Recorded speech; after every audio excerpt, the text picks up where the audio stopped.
York. I'm originally from the south side of Chicago. And when I tell people that, they think I was like a gangbanger or something. But this is not true, okay? When I tell people I used to move weight, that just means I was a fat kid. That's all that means, alright? Everybody got a gangbanger name. Mine was Honey Bun. And it wasn't because my weed was sticky, alright?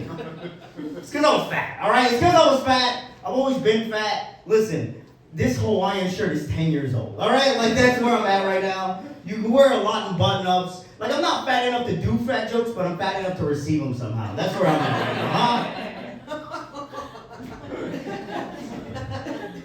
I said that joke, she gave me the one-toe, and she's like, maybe he's right, you know? That's what I envy about tall people, is they can put on 20 pounds and look the same. As a 5'4" man, if I put on 20 pounds, I can roll out of here right now. You know what I'm saying? Look like the blueberry from fucking Willy Wonka in the Chocolate Factory. Except I eat tamarind.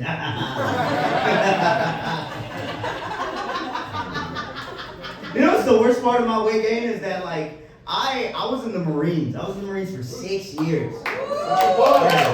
You don't have to clap too hard, I get it, you know? One, I didn't kill nobody, so don't clap. You know what I'm saying? Like, whoa, lame, you know? And also, too, I know we're not in everybody's kindest spirits right now, you know? I know. But I don't look like I got out the Marines. I look like I got fired from a fucking bowling alley, really.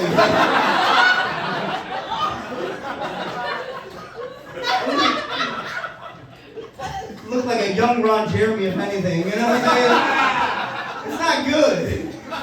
Like, I don't look like I look like Lieutenant Dan in the top and motherfucking Fat Bruno Mars in the bottom, you know what I'm saying? It shouldn't be this bad that fast, you know what I'm saying? Oh man, it's crazy how fast things change. Like, I'm not too fat, but sometimes when I tie my shoes, I have to hold my breath, and it's getting scary. Okay? Like a health bar pops up every time I put on a sock. Oh boy. There's the Court Square stairs. I don't know if you guys take the Court Square stairs, but I run all the way up them bitches, get on the 7 train, and I'm over here smelling like birria tacos to the immigrants, bro. It's bad. Like, I'm not stinky, but I got a little bit of an Elon Musk on me, you know what I'm saying? Perspirating through the brown sack, you know? That's our old sweatshirt lyric. Anyways, man, have y'all seen Hamnet? Is this a Hamnet crowd? Did y'all watch Hamnet a little bit? Just you? Damn, the rest of y'all need to get some culture in your body, okay? Hamlet, if you haven't seen Hamlet, it's a very simple movie. It's how Shakespeare came up with the play Hamlet told from the perspective of his wife, right? Pretty simple story. But what I find about all Shakespeare stuff and biopics and stories is they never quite capture the essence of who I think William Shakespeare actually is. They miss out on this crucial detail. Like, for example, did you guys know that William Shakespeare is actually Mexican? Did you know that? Did you know that William Shakespeare is actually a full-blooded Latino? From your silence, I guess not. And I can prove it to you. I can prove that William Shakespeare is a Latino. His most famous play, Romeo and Juliet. After 24 hours of knowing Juliet, Romeo is like, I'll fucking die for her, fool. Tell me that's not the most Mexican shit you've ever heard of in your life. He knew Juliet for 16 hours and he's like, so why are you fucking talking to her for, fool? Like, after, like, Romeo was ready to start a war. He pointed a sword at his best friend.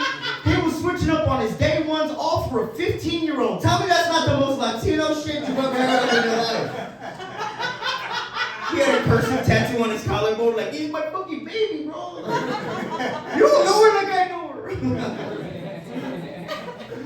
That's kind of a double whammy for me, because I'm a veteran and I'm a Latino. I should have been married like 7 years ago, if anything, you know? I'm in a bad spot. I mean, like, in my daytime, I'm a teacher, and so far in my life, my career choices have been stand-up comedian, veteran, and teacher. I failed to pick a career choice that makes me money so far, guys. Like, it's not doing so well. If you guys think you're bartenders tonight, I'm not even getting that. Either this clip goes viral or it's back on the street for me, you know? But out of curiosity, how many of y'all like I barked in here. Where like you saw me out front, and you're like, oh, because he talked to us, we're gonna go see the comedy show. By round of applause.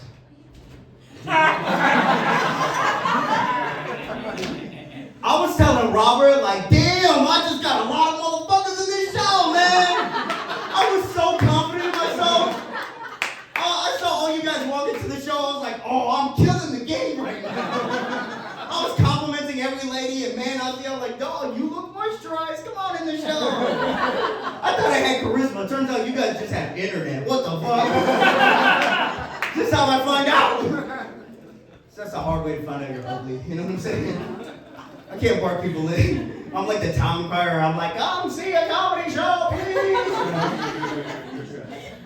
Man, titty so big that sometimes when I tie my shoes, I do a front flip. All right, okay. That's not for me. It's someone I'm roasting later, but I like the joke. You know? You gotta talk about, you must destroy yourself before you destroy your enemy. So soon, you know? I'm not sure what Sun Tzu was saying. There's no pictures in the book. And that's a little ass book too, you know what I'm saying? Oh man. Comedy can take you in all sorts of places you never expected to be in your life. Like for example, I just got done doing comedy in Wisconsin. I'm all places in Wisconsin. Now I don't know if you heard about this place beside the T-Pain song, but it is not all cheese and rainbows like you see in the commercials.